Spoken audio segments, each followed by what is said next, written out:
A lot of really great shoes, and when I started my business, I needed to know, like you did, how to get more business.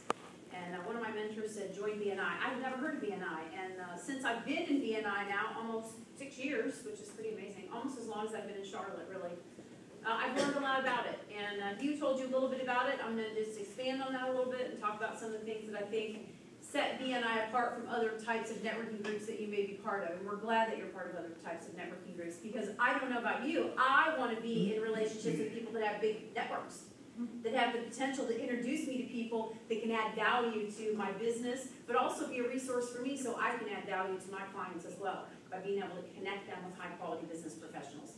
So BNI, been around about 26 years now, pretty venerable organization at this point. 6,000 chapters in 48 countries, about 150,000 members.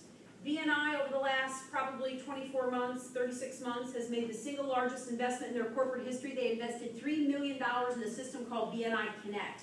So what that gives you as a BNI member or a potential member is actually access to all of those members around the world, really. You have to be an active BNI member to participate, but the cool thing about it is BNI is taking face-to-face networking, which they do better than anybody else. And don't get me wrong, face-to-face networking is never going away, because you can't really build a meaningful relationship, a long-term meaningful relationship with somebody online.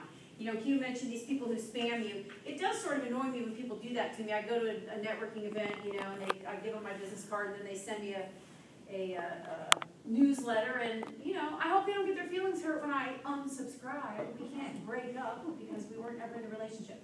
So it's kind of hard to get your feelings hurt under those circumstances. But BNI has tried to bring both of those components together, the online piece and the face-to-face piece of networking, so that you can have more resources at your disposal. We've got people in other chapters, and it maybe has even happened here. I think Meg has used BNI Connect to actually find a mover in another chapter, because we don't have a mover in this chapter. If you guys know a mover, you need to invite him to this meeting, because she has somebody she can give business to.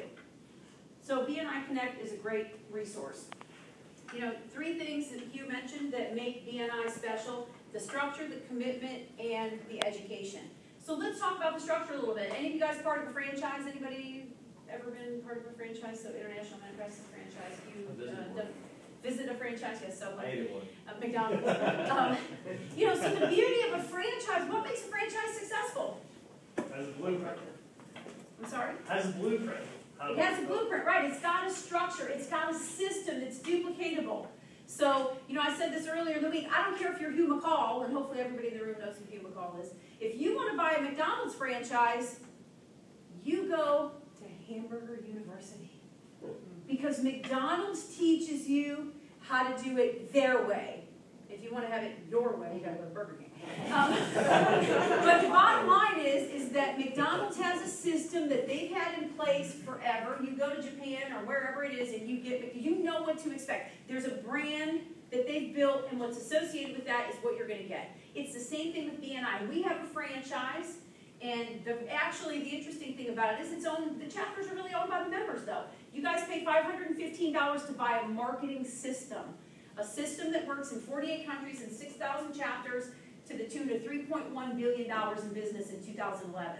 So yes, we're in a little bit of an economic downturn. Some of you may have noticed. You know, we try not to take it too seriously in BNI, because we have referral sources around us that can give us a continual source of business. And so the structure that's in place means when you come in here, the agenda runs the same in every chapter. They did a reality TV series in England or somewhere in Europe called The Last Millionaire. And what they did was they stripped all these entrepreneurs. I mean, think Richard Branson, you know, people like that, Steve Jobs. These were people in Europe who were millionaires. They stripped them of all their resources and sent them to a country where they knew nobody and nothing about the culture, didn't speak the language, and said the first person who could start a business and make a profit wins. So what happened? They put some woman in China, and what'd she do? She went to BNI. She found a BNI chapter, and she said, look, these people are going to be able to help me. She made $10,000 in less than 7 days. Wow. She had a business started, was printing T-shirts, doing whatever she needed to do, and she won. But the fact of the matter is, she understood that no matter where she was, when she found BNI, she was going to get a bunch of people around her who are going to be willing to help her. So they believe in giver's gain. So the structure makes a difference. We want to facilitate getting business done. Hugh said, we want to get you here on time. We want to get you out on time. And the goal is for you to invest 90 minutes of your time in this meeting. What you really have here is a sales and marketing team. You know, I'm a small entrepreneur. I can't afford right now, with the cash flow I have in my business, to have a sales and marketing team. But if I join BNI, there's strength in numbers. I cross-market with people. I co-market with people. I build strategic alliances with people who believe what I believe, that givers gain. And that if you invest in other people's success, ultimately, your business is going to grow. So the structure is critical. Commitment, that's the next thing we ask you to do. Guess what? This is a weekly meeting. That flips a lot of people out. Pretty good commitment, right?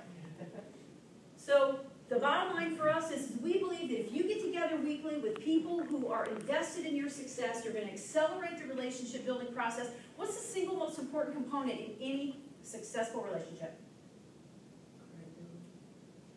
Close. Trust, right? Trust. So any of you gentlemen in the room married? Yeah. Anybody give their wife the engagement ring on the first date? Ooh. What happened in Vegas? No, you're all like, no. Well, of course not. Why? You don't know the person yet. So it takes time to build a relationship. This is the problem. Our advertising culture, we don't have too many marketing people in here. We got web marketing people, right? But in our culture, everything promises you fast, temporary relief. Okay, it's fast and it's temporary. If you want long-term relief from your business challenges and a steady stream of revenue, you've got to make a commitment. And it's amazing. You know, all of a sudden, it seems like you wake up and you got all this business on your doorstep. And you're like, wow. You know, but the truth is it takes years to become an overnight success. Because you put enough seed in the ground and then all of a sudden everything's happening at once and you don't know what direction you're going in. But you've got to make a commitment. Successful people do what unsuccessful people are not willing to do. So for Hugh to be a successful tennis pro, guess what he had to do? Practice all the time, right? The same thing. And it's a lot of work sometimes, and sometimes you don't feel like doing it. But if you're willing to get up in the morning and come out here and participate in this meeting every single week, chances are you're going to be more successful than somebody who's not doing some of those things. So commitment's important. The third thing we do is education. We love it when people belong to the chamber, when people belong to Rotary, all those different kind of things. Every organization that you're part of has a mission. I'm reading an amazing book right now called Start With Why. If you like to read and you're into all that kind of stuff, throw it on your list. Put it in the queue, whatever. But the bottom line is that BNI, we understand why we're here. To build relationships and give referrals. BNI is really clear on their why. So unapologetically, we ask our members to make a commitment to be here every week. We provide the structure, though, because if you don't have the structure and the framework to get business done, you're not sure what you're doing. So the third thing is we don't expect you to just walk in and know how it's all done. We actually educate our members. In fact, today our new members will be attending 3.5 hours of basic training that every single new member has to come through so they can understand the basic components. Like you said, he might have an MBA, but they didn't teach him anything about referral marketing or word of mouth. And the reason I became such a big believer in it is because I saw how it worked at Nordstrom.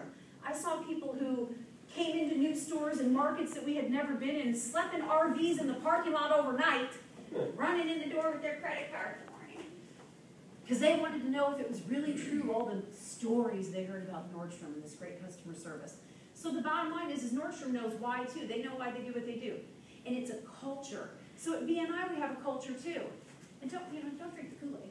I mean, come back next week, see the meetings, see these people, meet with these people, understand what they're all about, and understand why they're doing what they're doing. But we do education. As a director, I've been trained for hours. Hugh and I spend a lot of time being trained on this stuff because our goal is, we're big on acronyms at BNI. So we like to call it the 4 M's, members making more money. So they're teaching us how to teach you how to make more money. And it's true that givers gain, but we also understand you guys are here to make more money. So if we don't help you do that, then we haven't succeeded as leaders. We haven't succeeded as a support system. So that's the key, really, to what we do. So thank you guys for coming out. Thank you for wanting to learn a little bit more about BNI. I'm going to turn the meeting back over to Hugh, and he's going to wrap it up and get you out of here before 9 o'clock.